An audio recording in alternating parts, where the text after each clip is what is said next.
அஹமது பின் சொல்லி அலா ரசூலிகள் கரீம் அம்மா பாத் அவுது பில்லாஹி மினஷ் ஷைத்தானிர் ரஜீம் பிஸ்மில்லாஹிர் ரஹ்மானிர் ரஹீம். அஸ்ஸலாமு அலைக்கும். கண்ணியத்துக்குரிய பெரியோர்களே, சகோதரர்களே, சகோதரிகளே, குடும்பத்தார்களே, இன்றைய தினம் நாம் கேட்க இருப்பது தீனுடைய வாரிசுகள் யார் என்பதை பற்றி. கண்ணியமிக்க பெரியோர்களே, சகோதரர்களே, தீனுடைய வாரிசுகள் நாம் எல்லோரும் தான். அனைத்து முஸ்லீம்களும் இந்த தீனுடைய வாரிசுகள் தான். அனைத்து முஸ்லீம்களுக்கும் இந்த தீனுடைய பொறுப்பு என்பது இருக்கிறது. ஆனால் நாம் விளங்கவில்லை. நாம் நினைத்து கொண்டிருக்கின்றோம் இது ஆலிம் உலமாக்கள் செய்யக்கூடிய வேலை என்பதாக. ஆலிம் உலமாக்கள் நபிமார்களுடைய வாரிசுகள் தான். ஆனால் அவர்கள் நபிமார்கள் வாரிசுகள். அவர்கள் அந்த தாவத்துடைய வேலை என்பதை அவர்கள் செய்ய வேண்டும். தீனையும் கற்றுக்கொள்ள வேண்டும், அதன்படி அமல் செய்ய வேண்டும், பிற மக்களுக்கு எத்தி வைக்க வேண்டும். அதே சமயத்திலே மற்ற மக்களும் இது தனக்கு இது தேவையில்லாத விஷயம் என்பதாக நினைத்து கொண்டிருக்கிறார்கள். அப்படி அல்ல. இந்த தீனுடைய தாவத்துடைய வேலை அனைத்து மக்களுக்கும் இது பொறுப்பாக இருக்கிறது. ஹஜ்ஜத்துல் விதாவிலே நபி ஸல்லல்லாஹு அலைஹி வஸல்லம் அவர்கள் எல்லா சஹாபாக்களிடத்திலும் தான் சொன்னார்கள், யார் யார் எந்தெந்த விஷயத்தை தெரிந்து கொண்டீர்களோ இதனை பூரா உலகத்திலும் சென்று பரப்புங்கள் என்ற கருத்துப்பட அவர்கள் சொன்னார்கள். ஆகவே இதில் ஆலிம்கள் தான் செய்ய வேண்டும் என்பதாக ரசூல் ஸல்லல்லாஹு அலைஹி வஸல்லம் அவர்கள் சொல்லவில்லை. அதிலே மட்டும் இல்லை, ஆரம்ப கால கட்டத்திலே இருந்து எல்லா மக்களும் தான் இந்த தீனுடைய தாவத்தை வேலை செய்தார்கள். இதனை நாம் விளங்கிக் கொள்ள வேண்டும்.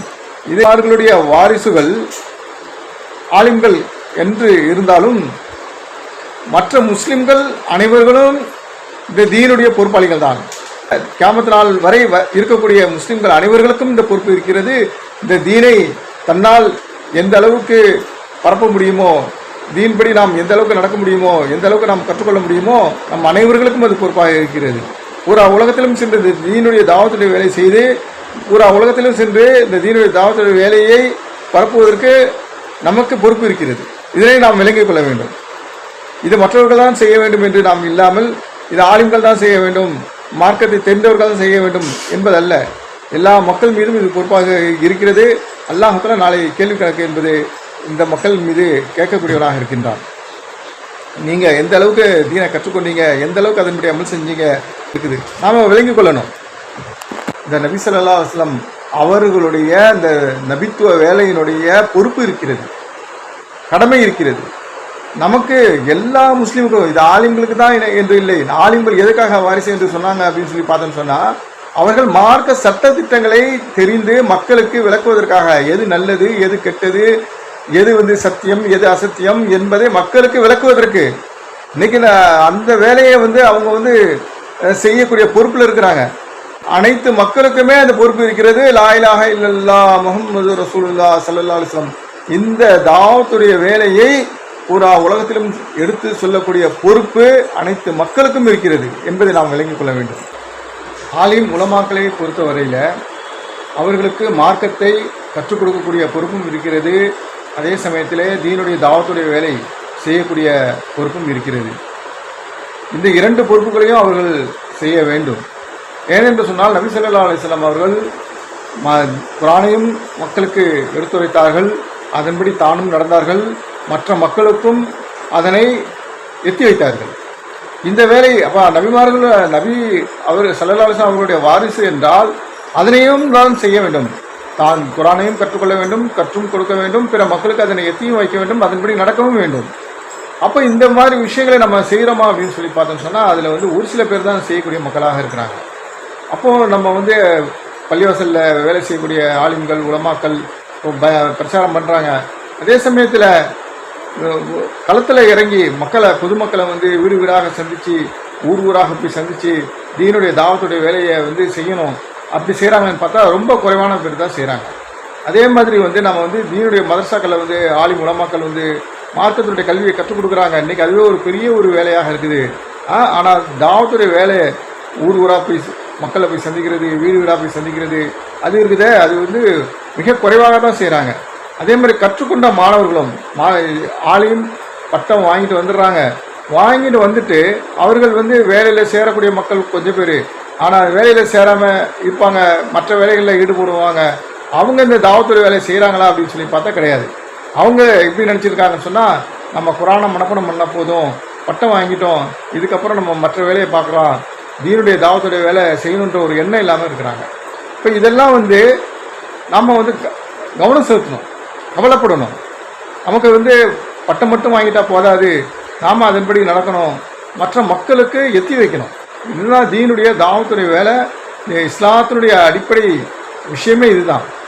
தாவத்துடைய வேலை நம்ம செய்யலை, நன்மையை தீமையை தடுக்கலை அப்படின்னு சொன்னால் அது மிகப்பெரிய ஒரு நஷ்டத்துக்கு உள்ளான விஷயம் என்பதாகத்தான் வந்திருக்குது.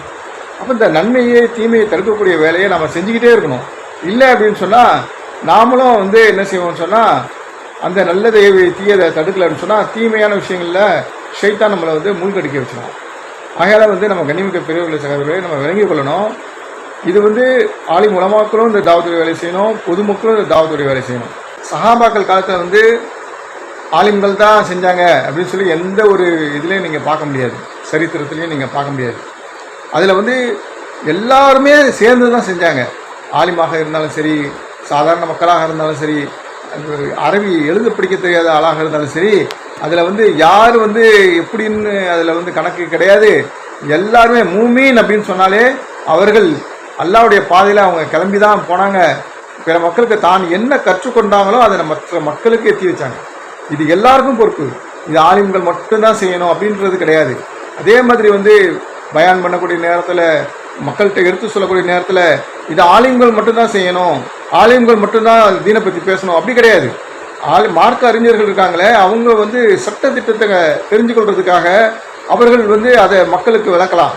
ஆனால் அல்லாஹ்வை பற்றி, அல்லாஹ்வுடைய வல்லமை பற்றி பேசக்கூடிய நேரத்தில் எல்லா மக்களும் அதை பற்றி பேசலாம். அதுதான் நன்மையான விஷயம். லா இலாஹ இல்லல்லாஹ் முஹம்மது ரசூலுல்லாஹ் ஸல்லல்லாஹு அலைஹி வஸல்லம் இது இருக்குதே, எல்லா முஸ்லீம்களும் எல்லா மக்களுக்கும் தாவத்து கொடுக்கலாம், தாவத்து கொடுக்கணும். இதில் ஆலிம்கள் தான் கொடுக்கணும் அப்படின்றது ஒரு சட்டம் கிடையவே கிடையாது. இது எல்லா மக்களுமே இந்த கலிமாவின் பக்கமாக அழைக்கக்கூடிய உரிமை இருக்குது. அவங்க அதை செய்யணும், அவர்களுக்கு கட்டாய கடமை அது. அப்போ நாம் விளங்கி கொள்ளணும். இதை மார்க்க அறிஞர் தான் செய்யணும், நம்மளுக்கு ஒன்றும் தெரியாது, நமக்கு குரானை பற்றி தெரியாது, ஹதீஸை பற்றி தெரியாது அப்படி கிடையாது. உங்களுக்கு தெரியும் இல்லையா, லா இலாஹ இல்லல்லாஹ் முஹம்மது ரசூலுல்லாஹ் ஸல்லல்லாஹு அலைஹி வஸல்லம் இது தெரியும்லே, இதுக்கு தானே அழைப்பு கொடுத்தாங்க நபிமார்கள், இதுக்காக நாம் அழைப்பு கொடுக்கணும். இந்த அழைப்பு இருக்குதே, இதுதான் அழைப்புகளிலே சிறந்த அழைப்பு. இதுதான் அல்லாஹ்வின் பக்கமாக அழைக்கக்கூடிய அழைப்பு. இந்த அழைப்பு தான். அல்லாஹ்வுடைய சக்தி தான் உலகத்திலே சிறந்த சக்தி. அந்த ஒரு சக்தி தான் உலகத்திலே இருக்கக்கூடிய சக்தி. வேற எந்த சக்திக்கும் எந்த சக்தியும் கிடையாது. அல்லாஹ் ஒருவனுக்கு மட்டும்தான் எல்லா சக்தியும் உண்டு. அல்லாஹ்வை தவிர்த்து வேற எதற்கும் எந்த சக்தியும் கிடையாது. இதுதான் லா இலாஹ இல்லல்லாஹ் முஹம்மது ரசூலுல்லாஹ் ஸல்லல்லாஹு அலைஹி வஸல்லம். என்ன எந்த ஒரு வழிகாட்டுறதுல வெற்றி கிடையாது. முஹம்மது நபி ஸல்லல்லாஹு அலைஹி வஸல்லம் அவர்கள் வழிமுறையில தான் வெற்றி. இதை தான் மக்கள்கிட்ட நம்ம எடுத்து சொல்லணும். அப்போ இந்த விஷயத்தை நம்ம எடுத்து சொல்றது இருக்க, இது நமக்கு ஒவ்வொருவருக்கும் பொறுப்பாக இருக்குது. இது நபிமார்களுடைய, இந்த நபி ஸல்லல்லாஹு அலைஹி வஸல்லம் அவர்களுடைய உம்மத்துடைய ஒவ்வொருத்தருக்கும் இது பொறுப்பு இருக்குது. இதை நாம் மற்ற மக்களுக்கு நாம் எடுத்து சொல்லணும். இதுக்காக நாம் குரானை நம்ம படிச்சிருந்தா தான் செய்யணும், இல்லை ஹதீஸை முழுசாக படிச்சிருந்தா தான் செய்யணும் அப்படி கிடையாது. நமக்கு குரானை முழுசாக படிக்கணும். இந்த தாவத்துடைய வேலையினுடைய பரக்கத்தினால, அல்லாஹ்வுடைய கிருபையினால அல்லாஹ் தஆலா அந்த பரக்கத்தை வச்சுருக்காங்க அந்த தாவத்துடைய வேலையில். அதன் காரணமாக இன்றைக்கி நிறைய ஆலிம்கள், உலமாக்கள், ஹாஃபிஸ்கள் உருவாகியிருக்கிறாங்க. அல்ஹம்துலில்லாஹ். அதே மாதிரி நாமளும் உருவாகணும், நம்மளுடைய சந்ததிகளும் நம்ம குடும்பத்தார்களும் உருவாகணும். அதே சமயம் நம்மளுக்கு தெரியலையேன்னு சொல்லிட்டு இந்த தாவத்துடைய வேலை செய்யாமல் இருந்துடக்கூடாது. பூரா உலகத்திலையும் போய் இந்த தாவத்துடைய வேலையை செய்யணும். எல்லாம் வல்ல அல்லாஹ் நம் அனைவர்களுக்கும் தீனுடைய விளக்கத்தை கொடுத்தவர்கள் புரிவானாக. எல்லாம் வல்ல அல்லாஹ் நமக்கு தீனின்படி நடக்கக்கூடிய பாக்கியத்தை தந்தொருள் புரிவானாக. பூரா உலகத்தில் இந்த தீனுடைய தாவத்துடைய வேலையை செய்யக்கூடிய மக்களாக ஆக்கி வைத்தவர்கள் புரிவானாக. நேரான வழியை தந்தொருள் புரிவானாக. சொர்க்கத்துக்கு ஒருவர்களாக ஆக்கி வைத்தவர்கள் புரிவானாக. நரகத்தை விட்டு பாதுகாத்து காப்பாற்றியவர்கள் புரிவானாக. அல்லாஹ்வுடைய திருப்பொருத்தத்தை தந்தொருள் புரிவானாக. நம்மளுடைய பாவங்களையும் குற்றங்களையும் மன்னித்தொருள் புரிவானாக. ஆமீன் ஆமீன். வாஹிர்தானா அல்ஹம்துலில்லாஹி ரபில் ஆலமீன். இன்ஷா அல்லாஹ் நாளை வேறு ஒரு பயன் நிகழ்ச்சியில் சந்திப்போம். அஸ்ஸலாமு அலைக்கும். இது உங்கள் தோழன் MH மாலிக் முஹம்மது.